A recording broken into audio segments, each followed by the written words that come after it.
the Obolopun and the matrilineal leaders have authority governing the town by regulating the farming season. So I say which begins in January or February, depending on how the rains come.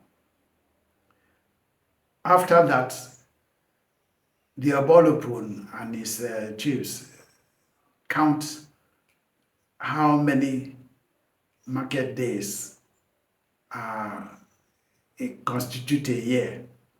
So from the clearing of the farm, they count the beginning of the year. It's not actually the beginning of the year is after August, which means that the year of the community, of Ugep community, begins from August to the following August. In other words, it is not that the year begins in January, but that the counting of the year begins from the end of the festival of Leboku to the following Leboku. So the counting of the year begins immediately after the Leboku festival, and therefore the year ends with the festival. After that, the counting begins until the following festival. Now, after the clearing of the farms, you have people planting their crops, and from the counting of Obolopun and his chiefs, they will regulate when the year is about to end, and the year ends with the harvest. The harvest is at Leboku. They know when the harvest is approaching, and they follow certain rules in counting the days that lead to Leboku. They also count the days that Leboku will last until it ends. When it ends, the new year begins. The Leboku festival is the main event of the year for the community. Whatever the community is doing is leading to that festival, which is the harvest festival. Leboku is a festival, a community festival, which expresses many things. One, gratitude for the product, for the produce they are able to obtain from their farming. And Leboku itself is therefore an expression of gratitude to God, who has made that possible. Leboku also is a festival which brings the people in families to come together, even if they have had some problems before. They try to settle those problems and make the festival a period of happiness, of joy, of gratitude to God, of friendship, of, I would say, the joy of life. So the festival itself is a manifestation of the people's expression of the joy of life. Now, the Obolopun is the one who does the counting of the months that come to the festival, which usually falls towards the middle of August. So whatever else the paramount ruler, the Obolopun of Ugep, whatever he's doing along with his chiefs, they are moving towards this period of festivity. So I would say that that festivity is a culmination of the entire life of the people. In it, people have the opportunity of expressing their personal successes in life. They have an opportunity of coming together and expressing their joy of life. It's an opportunity for communities which have problems because of land dispute and so on, of forgetting those problems and making sure that life goes on properly. The festival itself, the Leboku festival itself, begins in earnest with the chiefs celebrating, marking a day in which they collect palm wine from tapas to begin the sacrifice to the gods for giving them life to be able to produce food for the community. From that day, people become aware that the festival is coming very near, because that's day where the chiefs collect palm wine from wine tappers to allow, to appeal to the gods to give the town peace and love, so that the festivity would take place without any adverse incident. That is an appeal which is made by the ritual priests to ensure that the gods are in agreement with the date which have been fixed for that festival. And they follow the traditional ways of counting until the peak itself is on Leboku Day. Leboku Day is celebrated with what is called Ekoi. And Ekoi itself is takes place now. It used to be around 3, 4, but now it starts earlier, about 1 o'clock, 2 o'clock.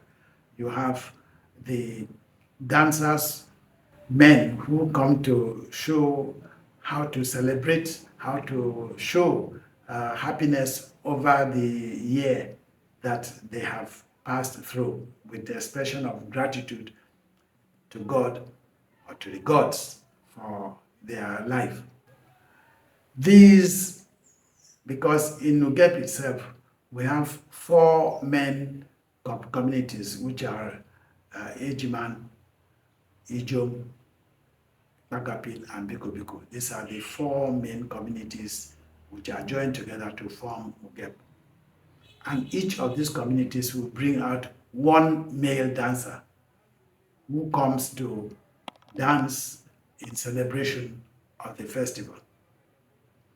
After that, which is the main event, Ekoi dance, then you have young girls coming with their various dances from the various 4 communities which I have just mentioned: Ijom, Ijiman, Ipakapil, and Biko.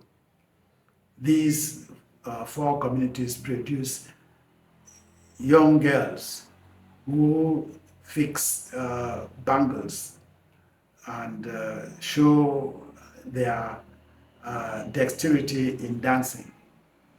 Now, the bangles are very heavy. They are leg bangles. They are heavy. So any girl who is able to wear those bangles is looked upon as someone who has determination, who has strength of will to carry the weight of those bangles and still dance very well. So young men usually look at those girls who are able to do that very well.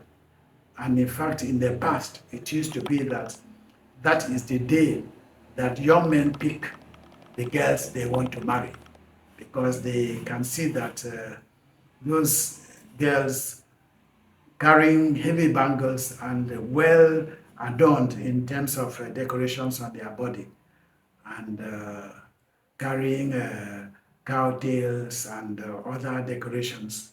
That is the day that you can pick a girl that would be a good wife.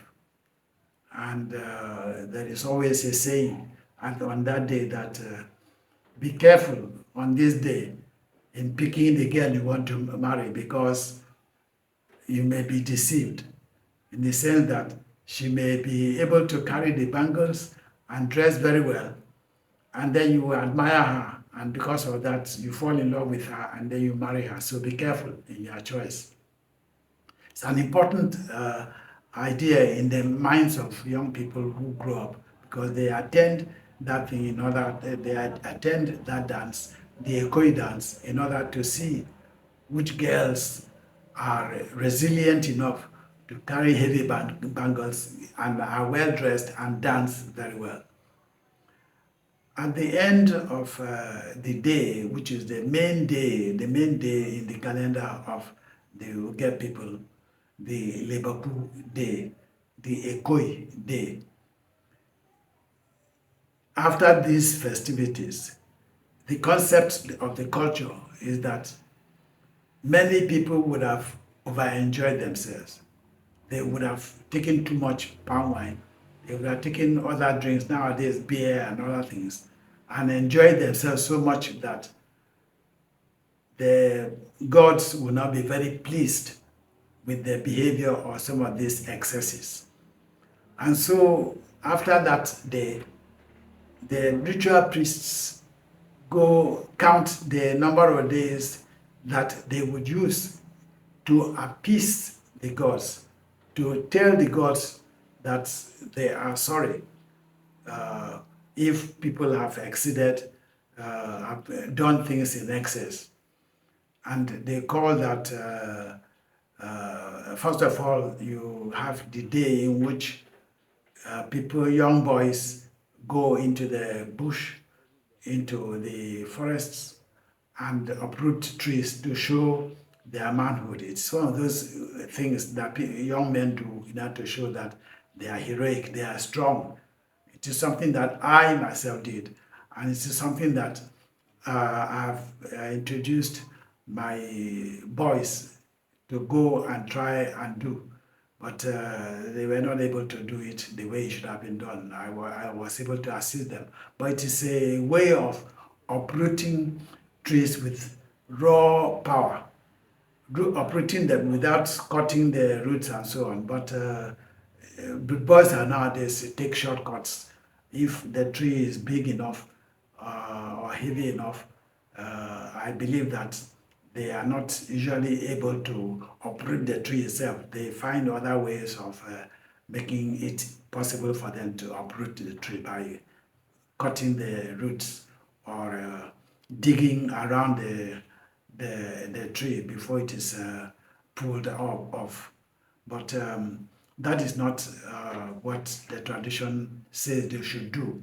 But as I said, young men, some of them who have no power to do something, but they use these tricks to uproot the trees and parade themselves on that day.